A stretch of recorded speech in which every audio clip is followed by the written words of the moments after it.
Yes, people, Gully Crisp reactions. It's been a while. Top 10 scary SCPs that could end the world. I mean, there's a part one and part two. I'm thinking that if I do two videos in one, that'd be 30 minutes though. Is that a good idea? You never know. I might try it. If not, y'all let me know. I mean, it's two reactions in one. I mean, you know, who knows? Anyway, let's get right into it. I've done SCP reactions before. You know what I'm saying? I love the SCP Foundation. I think it's just mad unique, just like the back rooms. It's just like, yeah, it's just amazing. Anyway, let's get to it. The SCP Foundation is a vast organization that contains and oversees all manner of nasties, creatures, entities, and concepts. There are thousands, if not millions, of SCPs out there with as many Foundation tales to be told. They're all fiction, of course. Or are they? Hello and welcome back to the most amazing channel on the internet, Certified. I'm your host, Rebecca Felgate, and today I am talking about a topic that I know you'll love. We're talking the top 10 scary SCP that could end the world. Stay tuned as you are in for some pure horror. Before we get started though, I want to ask you guys if you think that there could be something like the SCP Foundation in real life. Let me know your thoughts in the comments section down below. Also, do you like this video? Share it with a friend and check out the links to our most amazing Instagram in the description box. This is going to be one hell of a video, so settle in and buckle up for this horror show. Coming in at number 10, we have SCP-1591. So SCP-1591 is a big, beautiful, levitating glass star sculpture. It seems that at the core of the sculpture, there is glass in the shape of a star weighing around 12 kilos. This in turn is surrounded by further coloured glass panels weighing 12 kilos each. It's a heavy enough star. Here's a picture for those of you struggling to visualise, and really a picture is all you want here because you actually couldn't look at this SCP directly. It seems that SCP-1591 is kept in a room with 30 high-intensity spotlights pointed right at it. These spotlights need to be replaced monthly. Why?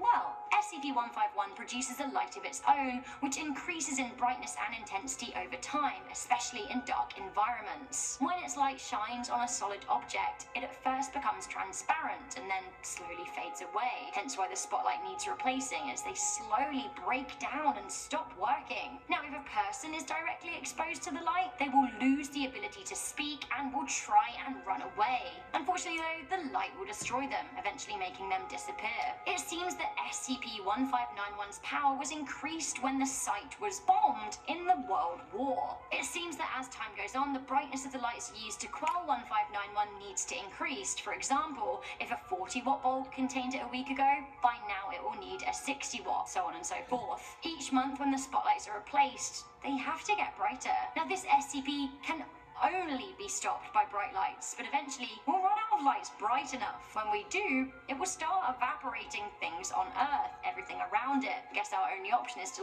take it to the sun. Okay, I'm a drama girl, so I will absolutely bite. I love the concept behind SCP-701, but it's deadly. Information coming here at number 9. SCP-701 is a 5-act play named The Hanged King's Tragedy. There are multiple copies of the play on lockdown in an anonymous storage site in the SCP Foundation. The observed behaviour surrounding SCP-701 is as follows. A group of people decide to do a play, The Hanged King's Tragedy, and as they start rehearsing it, they notice that the content changes every time they meet up, but they don't really realise it, just something weird's going on.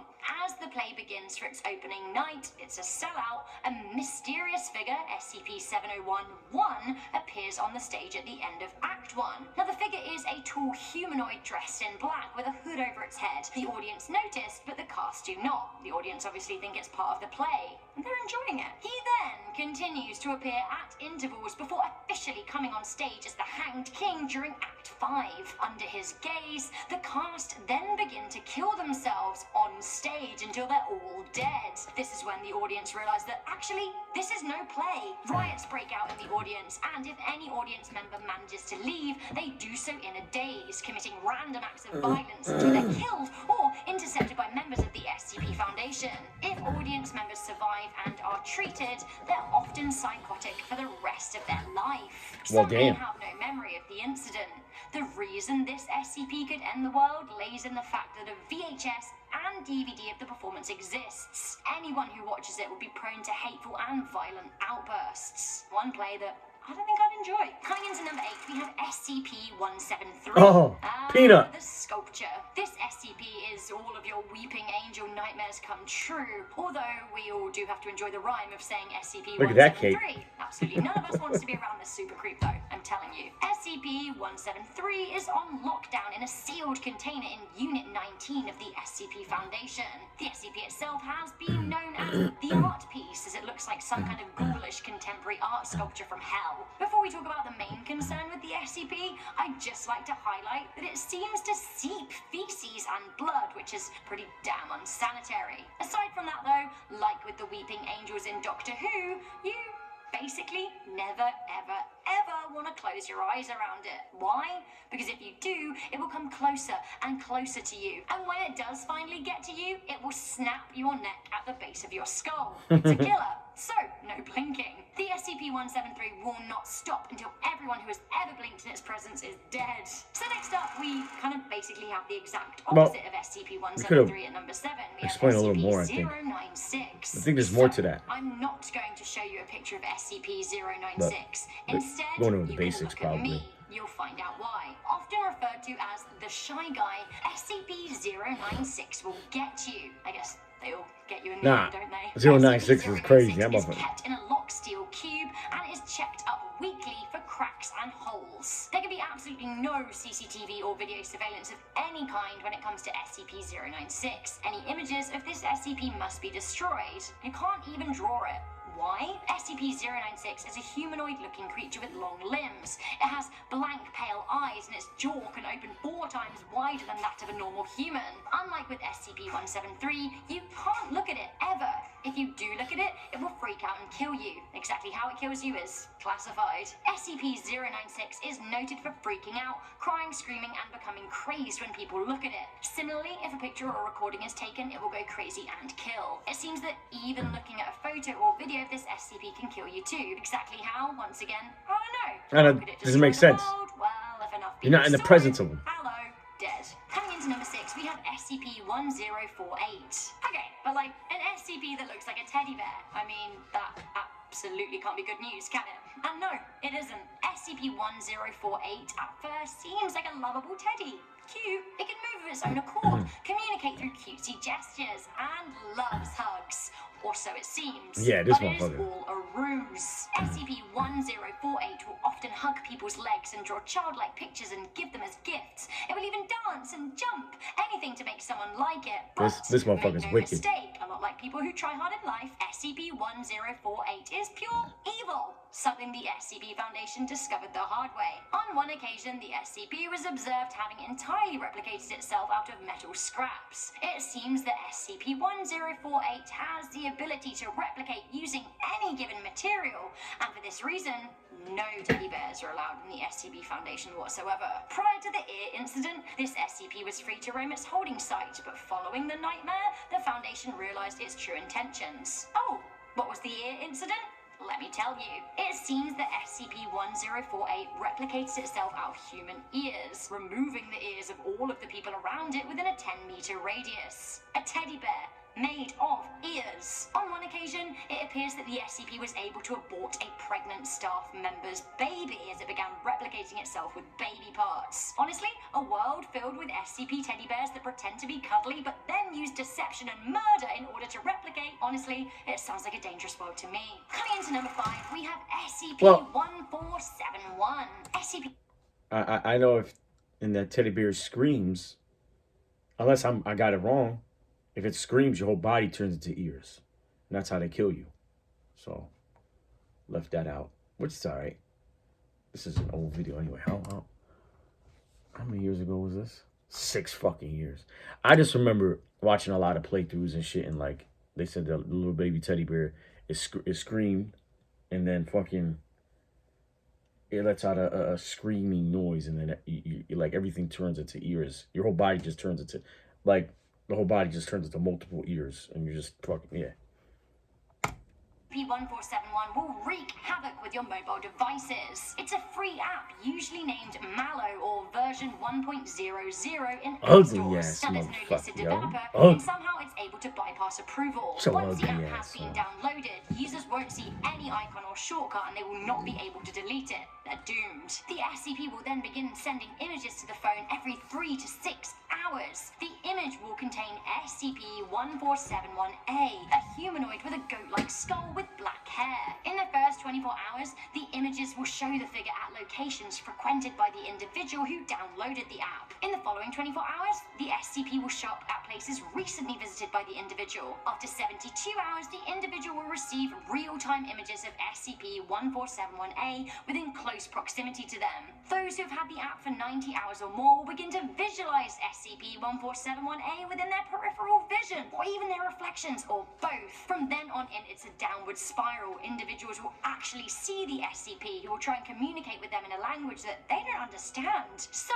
how could this end the world? Well, almost everyone has a phone, and this SCP will send people mad thinking they're seeing a skull with hair and crazy eyes. While this SCP has never been reported to have killed anyone, with people losing their minds around it, it would be hazardous to mental health and productivity. People wouldn't get any work done in a best case scenario. In a worst case, they would cause accidents or perhaps even try and gouge out their own eyes, which, again, infections. Nightmare. Plus, this SCP will send you insane at number 4. We have SCP-055. This SCP is literally unknowable. It's unknowable by definition. Whatever it is, it makes humans forget about it. Information about it just leaks out of humans' brains. It's a self-keeping secret. It is placed at Site 19, although how the facility was built, we don't actually know. All we know is that Site 19 is 5 by 5.2.5 in meters. What am I going to do with this information? Like, nothing. We don't know what's in this space, and those who go on to investigate it forget. Research has been conducted on those who have been exposed to the SCP, and it seems that the only way of knowing it is by a series of yes-no answers. Now, the loophole here is that while you can't know what it is or say what it is, you can know what it isn't. It seems one person question was asked if it was a sphere, to which they said no, but afterwards they didn't know what they were being asked, so not a sphere. Good. Great. What is it? Well, we don't know.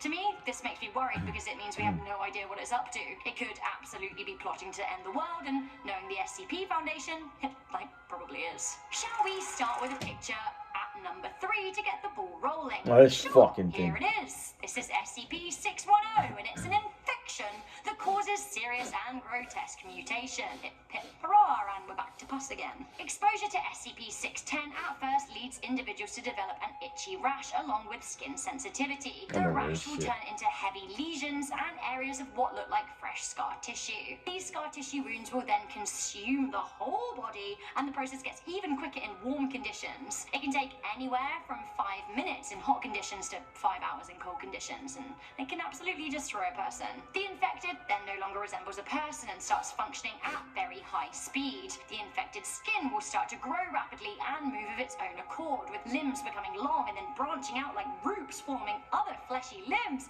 Blah. Without containment, they will continue to grow, and any living organism who touches it will become infected too.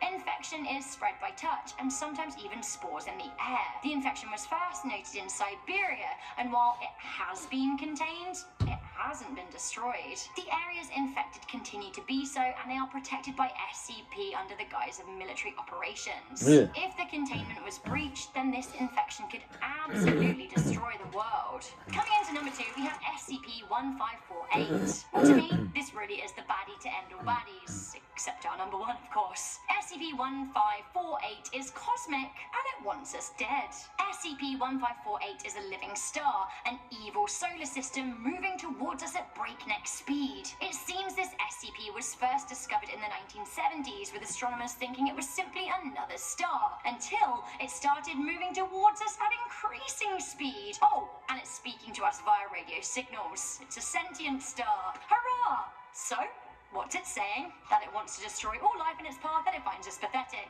Good. Oh, and it also knows we're watching it too. How will it destroy us? Well, it seems it will steal us from our sun's orbit and then gobble us up in its fiery mouth. How long until it reaches us? Well, that's classified. Finally, coming into number 1 when you thought it couldn't get any Oh, hell worse. no. It does. It's the Scarlet King.